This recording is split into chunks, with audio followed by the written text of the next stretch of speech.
Thank you, Mr. Chairman. I've appreciated the testimony from all of you today, and especially appreciate your commitment to your local economies, and much of this testimony has really focused on the timber economies that are important to the economies of your area.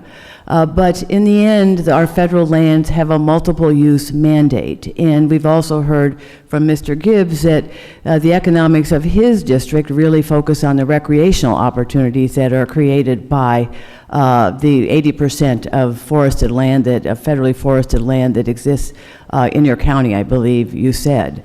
And I think as well, we've had a lot of discussion, and I think it's an important discussion around the growing impact of fire suppression on the National Forest Service's budget, that it is now up to 52%.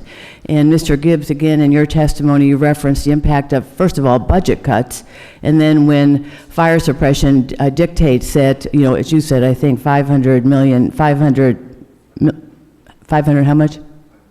500,000 was taken away from your budget, and that was money that would have gone to forest restoration activities. So bottom line is, I think we have to address the issue of fire suppression so that the Forest Service has the funding it needs to do its job and to deal with the issues we all know are real. But in the course of this discussion, we've also heard that the testimony arguing that we turn our national forests over to the states, and that this would lead to a healthier, less fire-prone forest.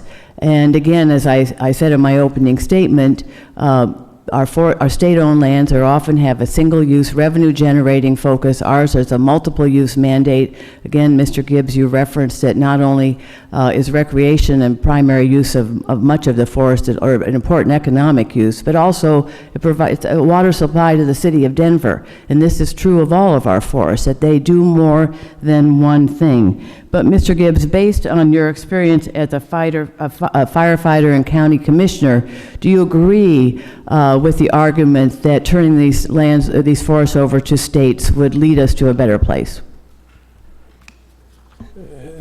Thank you. I would disagree with that premise. Just look at the practical nature for the state of Colorado. We have the Colorado State Forest Service that is in charge of kind of forestry practices. You have the Colorado Division of Fire Prevention and Control, which is in charge of fire. And then you have the Department of Natural Resources, which is in charge of kind of water policy and other natural resources. To have those three entities then handle the acres and the size, the landscape in Colorado to manage the federal lands just would not work. If you all decide to give federal lands to Summit County government tomorrow, if we had a major fire, we have 156,000 acres of dead trees right now. If we had a major catastrophic fire, it would bankrupt our county in a week. We could not afford that. We don't have the expertise to handle that. We have a budget of about $80 million and staff of 400 people, but our departments just could not handle it. So I would say no, thank you, please, Congress. In your testimony, you also talked about how Summit County has a pretty good relationship with the Forest Service in terms of federal land management. And so with respect to restoration and wildfire preparedness, your county seems to be able to do quite a lot, given that collaboration. What makes this collaboration so successful in Summit County? First of all, a tool that Congress helped create back in 2003 under the Healthy Forest Restoration Act was a component called Community Wildfire Protection Plans. So we've had a Community Wildfire Protection Plan in Summit County since 2005, and that's really our guiding document. We make sure the U.S. Forest Service signs on to it, the Colorado State Forest Service, all the local towns in Summit County. We have even energy providers like Xcel Energy involved with this, private business owners and so forth. And that is our guiding document in terms of what thinning projects we all are on the same page with. We have also a Summit County Wildfire Task Force, and that group is more or less in charge of looking at various different grant programs that we have to offer the citizens of Summit County too. So we look at our CWPP, even though we have 80% federal lands, we make sure that we're all on the same page in terms of that acreage that the U.S. Forest Service is going to be thinning to make sure that it's within our focus area. And our priorities are protecting life, property, and critical infrastructure. And as long as it deals with that, we normally approve projects, whether it's federal lands, private, or state lands. Great, Thank you, Mr. Chairman. I've appreciated your testimony today, and I think and so many of you representing and being such strong advocates for the timber industry in your areas, and it's certainly a very legitimate and important economic interest that is important to your communities. But only through Mr. Gibbs have we really heard virtually the other interests that have to be taken into account when we address our national forests.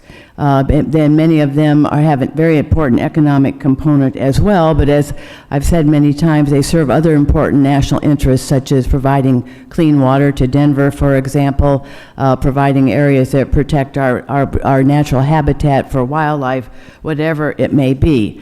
But I did want to address the issue of litigation. We've heard that it's paralyzing the core mission of the Forest Service, and that most of these lawsuits have been based on the NEPA process to block proposals to cut trees needed to thin national forests. But the reality is that NEPA is a bedrock environmental law, just as the endangered species is, to make sure that the public voice is heard. So as much as your interests are very powerful and important, there are other interests and powerful voices that need to be heard as well, as we seek to protect critical habitats that are protected not only for species that rely on our national forests and grasslands, but also for our ranchers, our farmers, obviously our timber companies, recreation outfitters, and the public who depend on these lands for their drinking water and economic livelihoods.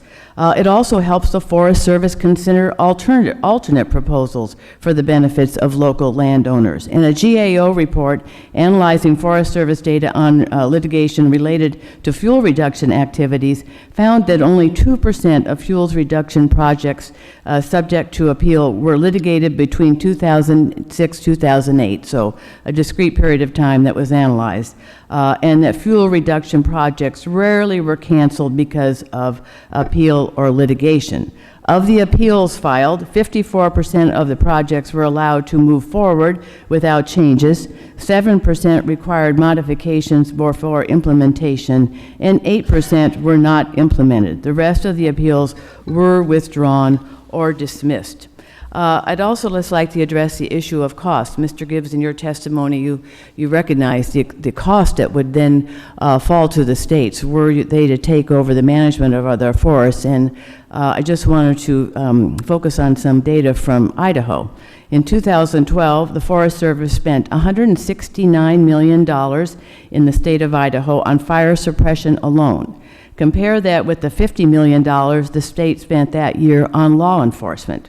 This says nothing of the cost of treating lands to reduce the risk of fire, or of the cost of equipment, infrastructure, or personnel for the 20 million acres of national forest in Idaho. So, Mr. Bennett, where would your state or any other state find the money within its current budget to cover those costs? And I know perhaps increased revenue from timber sales, but that's a pretty speculative number. Yeah, and I don't have that information in front of me. I could probably talk to somebody, but I don't have that information in front of me on where they're going to come up with it. Yes, there's going to be some hidden areas that are going to probably have to be developed on how to handle that state management of federal ground. But I don't have that information. Because that $169 million figure that the federal government has spent in Idaho in 2012 is pretty significant given that the state was able and only spent $50 million on law enforcement. And I imagine other states would have to absorb similar costs were they to take on the management of these lands.